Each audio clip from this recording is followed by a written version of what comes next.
कुछ उलझ गए, कुछ सुलझ गए, कुछ खिल गए जैसे रंग बसंत में लम्हे,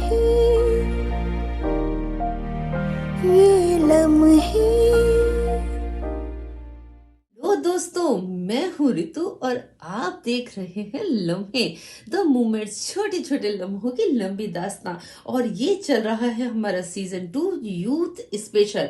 और यहाँ हम यूथ के उन लम्हों के बारे में बात करने वाले हैं या करते हैं जो उनके लाइफ के एक ऐसे पल होते हैं जो एक सीख दे के जाते हैं, और वो सीख अगर हम शेयर करते हैं तो दूसरों की लाइफ में भी एक मोटिवेशन और एक सीख और एक अच्छा मैसेज बनता है। तो आज का जो हमारे साथ लम्हा शेयर किया है, मेल आई है हमें, ये मेल आई है नीरज गुप्ता जी की, पंजाब से। क्या बात है। और ये कहते हैं कि मैं अभी अभी कॉलेज से निकला हूँ, मैं यहाँ पर एक अच्छी कंपनी के साथ जॉब स्टार्ट कर दी है मैंने, सेटिस्फाइड भी हूँ, पे स्केल भी बहुत अच्छा है।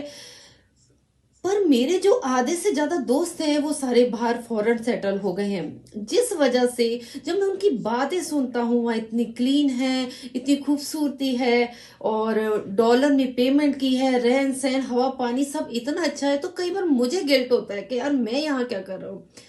मतलब ये तो, इस देश में रहकर तो मुझे मिल क्या रहा है। इतना टैक्स भी देते हम, मुझे कोई सहूलियत नहीं मिल रही, और वो पैसे नेता और ये सारे लोग पता नहीं कहाँ लगा देते हैं, अयाशियों में या कहीं ना कहीं लगा देते हैं।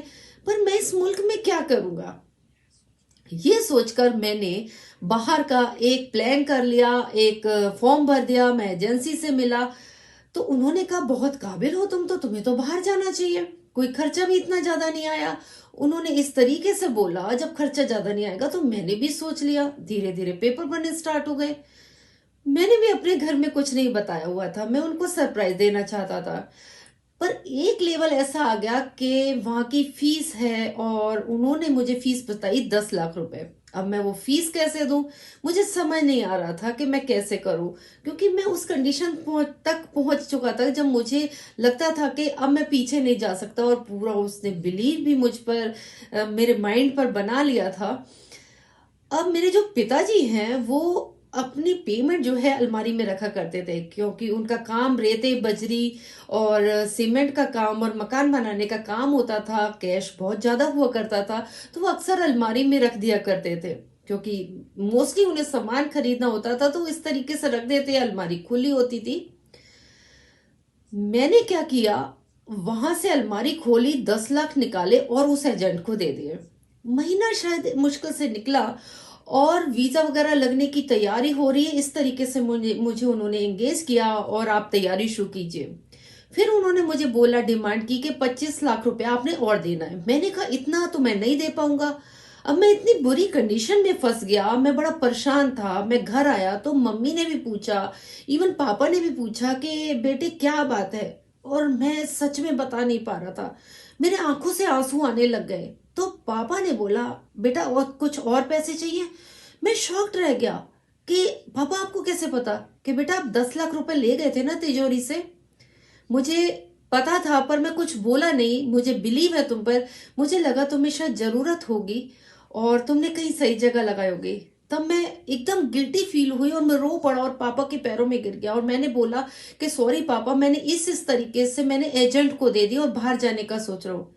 पापा ने मुझसे कहा कि बेटा तू बाहर जाने का जो सोच रहा है, तुम्हारा देश कितना खूबसूरत है। मैं मानता हूँ को अपने दोस्तों को देख के, अपने काम को सेटिस्फाइड फील ना करके आपने ऐसा सोच लिया होगा, पर आप देख रहे हो कि आप कितनी अच्छी कंपनी के साथ जॉब कर रहे हो, इतना नाम है। पर इस तरीके से तुम जाकर अपने देश का भी नुकसान ना करोगे, बल्कि अपना भी एक नुकसान करोगे।